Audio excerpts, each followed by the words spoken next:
करीब आधे से थोड़ी ज़्यादा। और ब्रॉडर मार्केट्स बिल्कुल फ्लैट है, mid cap flat to negative, small cap flat to positive tone के साथ कामकाज करते हुए एडवांस डिक्लाइन भी बिल्कुल फ्लैटिश टोन पे ही सो फार कामकाज कर रहा है। लेकिन प्रॉफिट टेकिंग कह लीजिए या फिर आप ये कह लीजिए कि फिलहाल बाजार एक वेट एंड वॉच मोड के अंदर अभी कामकाज करता हुआ दिखाई पड़ रहा है। इसीलिए ना बहुत डैमेज है ना बहुत खरीदारी है, लेकिन हाँ थोड़ा बहुत मार्केट ज़रूर एक मोमेंटम के अंदर कामकाज कर रहा है, वो भी फ्लैट टू नेगेटिव साइड पर। ओशो कृष्णन हमारे साथ मौजूद है बातचीत करने के लिए। ओशो नमस्कार, स्वागत है कार्यक्रम में। पहले तो मार्केट्स पे एक व्यू दीजिए, क्योंकि बाजार वैसे तो रेंज के अंदर ही है लेकिन बायस नेगेटिव है आज, क्या करें बाजार में? Very good afternoon Sumit ji. सबसे पहले देखिए, अगर मार्केट में पिछले 3 दिनों की डेवलपमेंट देखें तो मार्केट हायर लेवल्स पे ऑलरेडी काफी हेजिटेंट था, बुलिश एग्जॉस्ट हो चुके थे मार्केट्स में। सो आज का जो गैप डाउन ओपनिंग हुआ है ये थोड़ा सा इंडिकेट करता है कि आने वाले दिन में थोड़ा स्लगिश मूवमेंट देखने को मिल सकता है। अभी भी बेयरिश मोमेंटम मार्केट में नहीं है, जैसा आपने बताया कि मार्केट में फ्लैट टू नेगेटिव बायसनेस के साथ ट्रेड हो रहा है, बट मोमेंटम अभी भी लैक कर रहा है बेयरिश फ्रंट पे। तो अभी भी अगर हम देखें सपोर्ट नियर टर्म्स पे निफ्टी के लिए 22,700 750 के पास का ही है, जहां पे हमें एक नेकलाइन ब्रेकआउट आया था, उसी का एक सपोर्ट है। अगर इसके नीचे फिसलता है, जो हालात है मार्केट में उसमें लग रहा है कि थोड़ा सा और करेक्शन आ सकता है, बट इसके नीचे नियर अप्रोक्सीमेटली 22,600 पे बहुत स्ट्रॉन्ग सपोर्ट है। जो इसका राइजिंग चैनल है उसका मीन आ रहा है 22,600 का। सो 22,600 के आसपास मार्केट का काफी स्ट्रॉन्ग सपोर्ट देखने को मिल रहा है। सो आने वाले 1 से 2 दिन में थोड़ा चैलेंजिंग मार्केट रहेगा, बिकॉज एग्जिट पोल से पहले बहुत हेवी पोजीशंस नहीं बनेंगे मार्केट में। सो उसके वजह से थोड़ा साइडवेज मूवमेंट है, बट ओवरऑल ट्रेंड अभी भी, प्राइमरी ट्रेंड अभी भी बुलिश है। एंड 22,600 के ऊपर जब तक हम सस्टेन करते हैं तब तक ऐसा कोई वरीसम का माहौल मार्केट में बनता हुआ नहीं दिखाई दे रहा। तो अभी कोई वरिसम नहीं है साइन, लेकिन एज ऑफ नाउ आपके लिए राय ये कि हाँ थोड़ा सा कॉशियसली स्टांस आप मार्केट में मेंटेन रखेंगे। तो ओशो, निफ्टी बैंक को लेकर भी सेम व्यू है क्या आपका? क्योंकि निफ्टी बैंक भी आज है तो बिकवाली के साथ ही, लेकिन वहाँ उतनी तेजी नहीं आई थी जितनी निफ्टी में आई थी हाल फिलहाल में। सो अभी क्या करें वहां पर? सी ओवरऑल बैंक निफ्टी में देखें तो 3 दिन में काफी स्ट्रांग मूवमेंट आया था बैंक निफ्टी में, एंड काफी स्ट्रांग लॉन्ग एडिशन हुए थे, बट आज इसका एक्सपायरी भी है। तो जितने हेवी पोजीशंस बने थे उसमें अनवाइंडिंग देखने को मिल रहा है। अगर हम कॉल राइटिंग की पोजीशन देखें तो 48,700 एंड 49,000 के जोन पे कॉल राइटिंग काफी स्ट्रांग हो रही है। तो ये इंडिकेट करता है कि मार्केट इसके नीचे ही क्लोज देना चाहिए। नियर टर्म्स में 48,600 के आसपास एक्सपेक्टेड रहेगा कि मार्केट आज, बैंक निफ्टी आज क्लोज हो जाए। बट ट्रेंड इस आज के बाद थोड़ा सा एक पॉजिटिव के तरफ बदल सकता है बैंक निफ्टी में। इसका जो ब्रेकआउट जोन था वो 48,200 से 400 के जोन पे था। तो ये लेवल काफी स्ट्रॉन्ग सपोर्ट के तौर पे काम आएगा। एंड अगर कोई डिप आता है 400 के आसपास, 48,400 के पास, तो वो काफी अच्छा आगर कर सकता है बायर्स के लिए। तो अभी थोड़ा सा कॉशन है, थोड़ा साइडवेज रहे बैंक निफ्टी में, बट अगर 200-300 पॉइंट नीचे जाता है तो वहां से अच्छा खरीदारी का मूव देखने को मिल सकता है। तो 200-400 पॉइंट के आसपास अगर कहीं डिप मिल जाए बैंक निफ्टी के अंदर तो शायद एक बार को पॉसिबिलिटीज बन सकती है लॉन्ग साइड के लिए, लेकिन अभी के लिए थोड़ा सा यहाँ पर भी डेलो के आसपास ट्रेड हो रहा है। ओशो, अब इंडिविजुअल स्टॉक्स कहाँ पर आपकी नज़र है, कहाँ आप लॉन्ग हो? कोई शॉर्ट पोजीशन भी है क्या? नहीं, अभी भी मार्केट में लॉन्ग पोजीशन ही देखने को मिल रहा है। सबसे पहला पावर सेक्टर में टोरेंट पावर है नजर में। टोरेंट पावर में देखें तो पिछले कई दिनों से कंसोलिडेशन आया था एंड आज काफी स्ट्रांग मूवमेंट देखने को मिला है। तो टोरेंट पावर में एक कंसोलिडेशन ब्रेकआउट की वजह से बाइंग की रिकमेंडेशन है। करंट लेवल्स पे बाई करें, 1460 के आसपास काउंटर चल रहा है। 1420 का स्टॉप लॉस मेंटेन करके चलें, एंड आने वाले 2 से 3 दिनों में नियर अबाउट 1500 से 1520 के टारगेट्स हमें टोरेंट पावर में देखने को मिल सकते हैं। सेकेंड काउंटर जिसमें अच्छा मूवमेंट आया है आज, अगर हम देखें तो जितने भी पोर्ट्स एंड शिपिंग कंपनीज हैं इसमें काफी स्ट्रांग मोमेंटम है। सो उसी से एक रिलेटेड कंपनी है जीई शिप। जीई शिप में अगर हम देखें तो बहुत अच्छा मोमेंटम है, कप एंड हैंडल का फॉर्मेशन बन रहा है डेली चार्ट पे। सो इस पे बाई का रिकमेंडेशन है। 1050 के आसपास चल रहा है, करंट लेवल्स पे एक्यूमुलेट करें, 1020 का स्टॉप लॉस मेंटेन करें, एंड आने वाले 2 से 3 दिनों में नियर अबाउट 1100 के टारगेट्स हमें इस काउंटर में देखने को मिल जाएंगे। तो जी शिपिंग करीब करीब 1054 4.5% ही तेजी। शिपिंग स्टॉक्स वैसे भी तेजी में है, तो आप यहाँ पर अगर लॉन्ग जाना चाहते हो तो एक ये स्टॉक भी नज़र में आप रख सकते हैं। अब कुछ मिड कैप स्टॉक्स के ऊपर नजर डाल लेते हैं, क्योंकि मिड कैप इंडेक्स वैसे तो आज फ्लैटिश टोन पे ही कामकाज कर रहा है, फ्लैट टू नेगेटिव साइड पर ये कामकाज करता हुआ दिखाई पड़ रहा है। लेकिन कुछ स्टॉक्स जहां पर आज थोड़ी हलचल है, चाहे तेजी हो या मंदी हो, उन सब के ऊपर एक एक करके नजर डाल लीजिए। पहले फार्मा, स्ट्राइड्स फार्मा आज 3-4% के आसपास की तेजी के साथ कामकाज कर रहा है। इसके अलावा जो खरीदारी दिख रही है आपको, उसमें ग्लैंड फार्मा दिखेगा 2.5% ऊपर, इप्का लैब, ग्लेनमार्क फार्मा, कुछ और ऐसे नाम जहां पर खरीदारी देखने को मिल रही है। साथ ही साथ मेटल शेयरों में खरीदारी है। मेटल शेयरों में नाल्को नंबर्स भी अच्छे थे, 4% के आसपास तेजी। हिंदुस्तान कॉपर, जिंदल स्टेनलेस और सेल, ये कुछ और ऐसे नाम है जहां पर खरीदारी का दौर बनता हुआ दिखाई पड़ रहा है। यहाँ पर भी एक अच्छी तेजी है। इसके अलावा आज रियल स्टेट शेयरों में, रियल्टी में खरीदारी है। हालांकि AID Parry is into sugar, लेकिन सेंचुरी एंड का GE shipping, centre realty, GE shipping में आता है, सेंचुरी एंड का टेक्सटाइल में आता है, लेकिन यहाँ पर भी खरीदारी है। मिड कैप गिरने वाले शेयरों में आज GVK पावर दबाव में है, यूफ्लेक्स दबाव में है, इंडिया ग्लाइकोल 4% नीचे है, और EIL यहाँ पर भी करीब 4% के आसपास की बिकवाली आज के सत्र के अंदर आते हुए दिखाई पड़ रही है। तो ये कुछ स्टॉक्स जिनके ऊपर आज काफ़ी ज़्यादा हलचल होते हुए दिखाई पड़ रही है। अच्छा, कुछ और खास मेहमान भी हमारे साथ मौजूद हैं, उनसे बातचीत कर लेते हैं। सुप्रिया लाइफ साइंसेज के नतीजे आए हैं, नतीजे मिले जुले रहे हैं। चौथी तिमाही में प्राइसिंग प्रेशर के बावजूद कंपनी की आय 11% बढ़ी है, मुनाफा 1.25 करोड़ घटा है, और मार्जिन में करीब 4% के आसपास की गिरावट रही है। कंपनी के नंबर से बातचीत करने के लिए हमारे साथ कंपनी के CMD डॉक्टर सतीश वाघ मौजूद हैं। सतीश सर नमस्कार, स्वागत है कार्यक्रम में। थोड़ा सा चैलेंजिंग सिनेरियो ज़रूर देखने को मिला, लेकिन चैलेंजिंग सिनेरियो के बावजूद कंपनी के नंबर्स जो हैं वो सेटिस्फैक्टरली साइड पर आते हुए दिखाई पड़े हैं। पहले तो मैं की हाईलाइट्स ही पूछना चाहूँगा, क्योंकि Q-on-Q बेसिस पे भी कंपनी का रेवेन्यूज़ में एक जंप है। एबिटा Q-on-Q बेसिस पे 34% के आसपास बढ़ा है। YoY भले ही थोड़ा सा ऊपर नीचे रहा हो, लेकिन अदरवाइज Q-on-Q नंबर्स काफ़ी साउंड दिख रहे हैं। क्या काम करके गया इस क्वार्टर के अंदर, जो पिछले क्वार्टर के मुकाबले अच्छे नंबर हैं, YoY भले ही फ्लैट साइड पर है?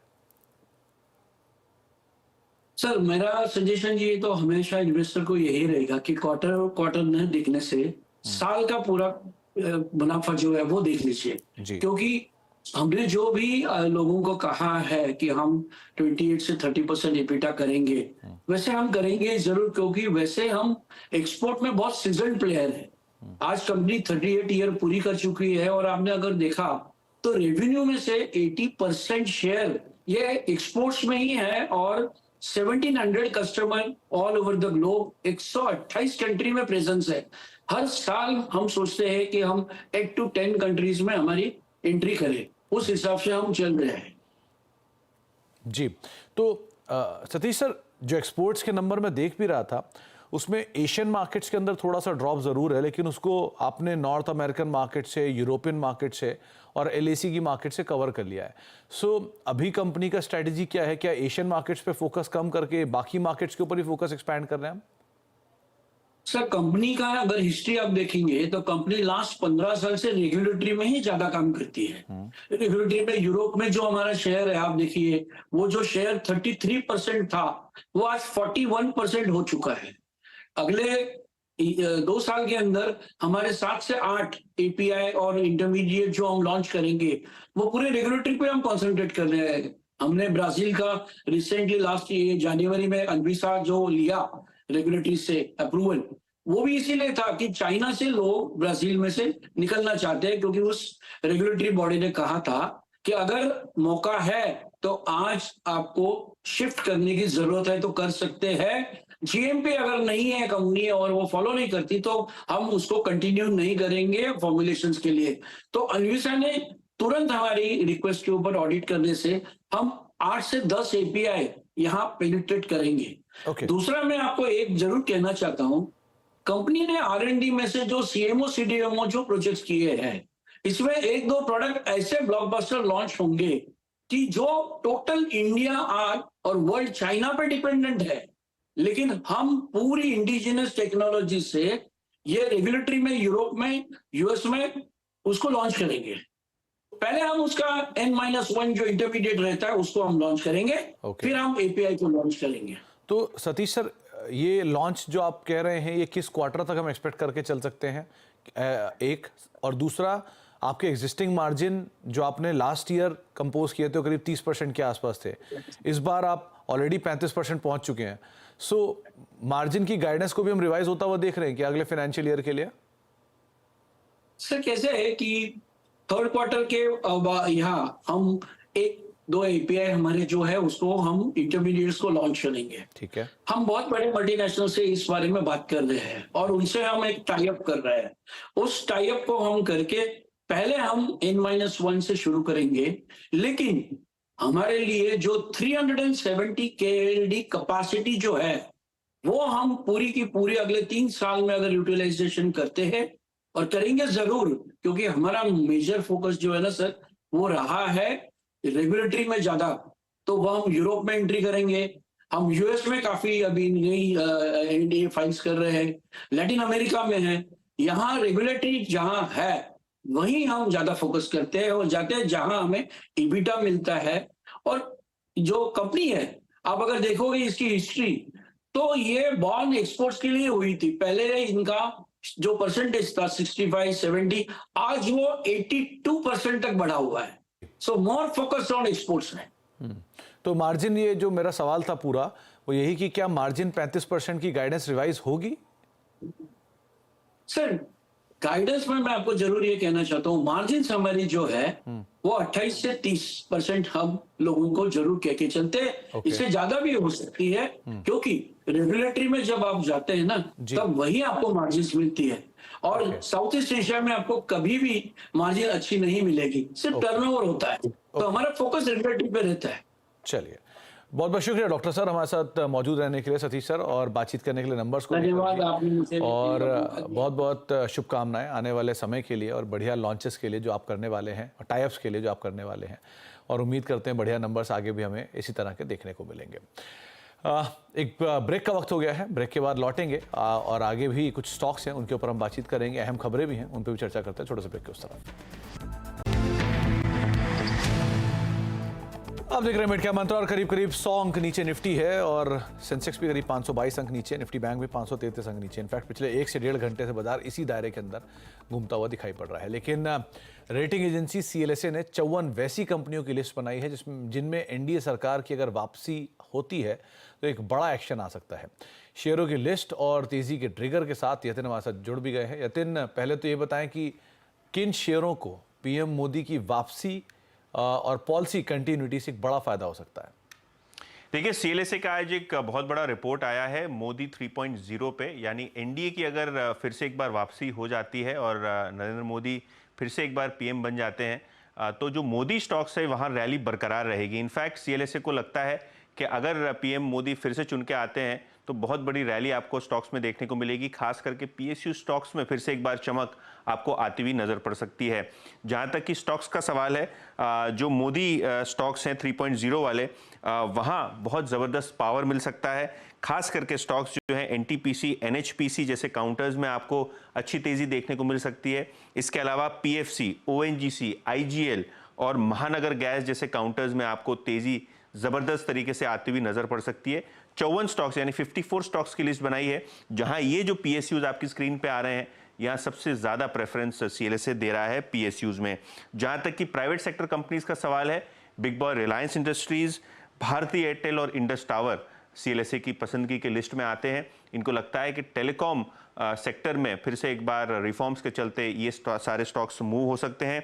इसके अलावा बैंक्स पे भरोसा रखता हुआ दिखाई पड़ रहा है CLSA, तो HDFC बैंक, एक्सिस बैंक और ICICI बैंक, ये तीनों जो लार्ज कैप प्राइवेट सेक्टर की बैंक्स हैं, अपनी साइज के हिसाब से इसको छांट के CLSA को लगता है कि ये स्टॉक्स भी जबरदस्त तरीके से मूव कर सकते हैं। इसके अलावा इंडसइंड बैंक, बजाज फाइनेंस और इंश्योरेंस स्पेस में मैक्स फाइनेंशियल, इन स्टॉक्स में भी CLSA को लगता है कि ओवरवेट रह के चलना चाहिए। अच्छा, जो स्टॉक्स इंसुलेटेड है चुनावी नतीजों से, इनमें जो नाम शुमार है वो जोमेटो और एवेन्यू सुपरमार्ट्स। ऑब्वियसली ये FMCG स्ट्रोक फूड कंपनीज हैं, तो कोई प्रकार का नतीजों का असर इन दोनों स्टॉक्स पे नहीं आता हुआ दिखाई देगा, ऐसा CLSA का मानना है। लेकिन इंडिया की ग्रोथ स्टोरी और इंफ्रास्ट्रक्चर स्टोरी जो एनडीए के चलते रह रही है, इसमें 3 स्टॉक्स को फायदा होगा। Ashok Leyland, commercial vehicle segment में तेजी होगी। अल्ट्राटेक सीमेंट, क्योंकि सीमेंट इंफ्रास्ट्रक्चर बिल्ड करने को लगेगा और इंफ्रास्ट्रक्चर को एग्जीक्यूट करने के लिए L&T जैसे शेयर्स में वो काफी बुलिश दिखाई पड़ रहे हैं। तो एक पूरी सूची आपके सामने जिसमें बहुत सारे और भी स्टॉक्स हैं, लेकिन 54 स्टॉक्स जो मेजर स्टॉक्स हैं वो आपको यतिन बता भी रहे थे, जिनके ऊपर आप नज़र बना के रख सकते हैं। बहुत बहुत शुक्रिया यतिन, ये तमाम डिटेल्स हमसे शेयर करने के लिए। ब्रेक से जाने से पहले एक बार खिलाड़ियों का अपडेट भी देख लेते हैं, किस तरह का अपडेट अब तक के रिटर्न्स में आता हुआ दिखाई पड़ रहा है। इस हफ्ते जो कॉस्ट दी गई है उसमें से हिंडाल्को की एडिशन लक्ष्मीकांत शुक्ला जी ने की है। बाय पर ये कॉल है 745 रुपये के टारगेट्स के लिए। और अमोल अठावले जी ने हिंदुस्तान कॉपर को ऐड किया है 410 रुपये के टारगेट्स के लिए। 367 का एक स्टॉप लॉस यहाँ पर आप मेंटेन कर सकते हैं। और पंकज जी की तरफ से माजगांव डॉक करीब 3420 रुपये के टारगेट्स के लिए आप यहाँ पे खरीदारी कर सकते हैं और 3080 का एक स्टॉप लॉस मेंटेन करेंगे। रिटर्न वाइज सो फार लीड कर रहे हैं अमोल 4% का पॉजिटिव रिटर्न, 3.5% का पॉजिटिव रिटर्न लक्ष्मीकांत शुक्ला जी का और पंकज जी का रिटर्न करीब 2-2.5% के आसपास देखने को मिल रहा है। एक ब्रेक का वक्त है और ब्रेक के उस पार आज हम नो योर कंपनी में बातचीत करेंगे एपीजे सुरेंद्र पार्क होटल के एमडी विजय दीवान सर से, नंबर्स को लेके, डिटेल्स को लेके। छोटे से ब्रेक के उस तरफ फिलहाल इतना ही। नमस्कार।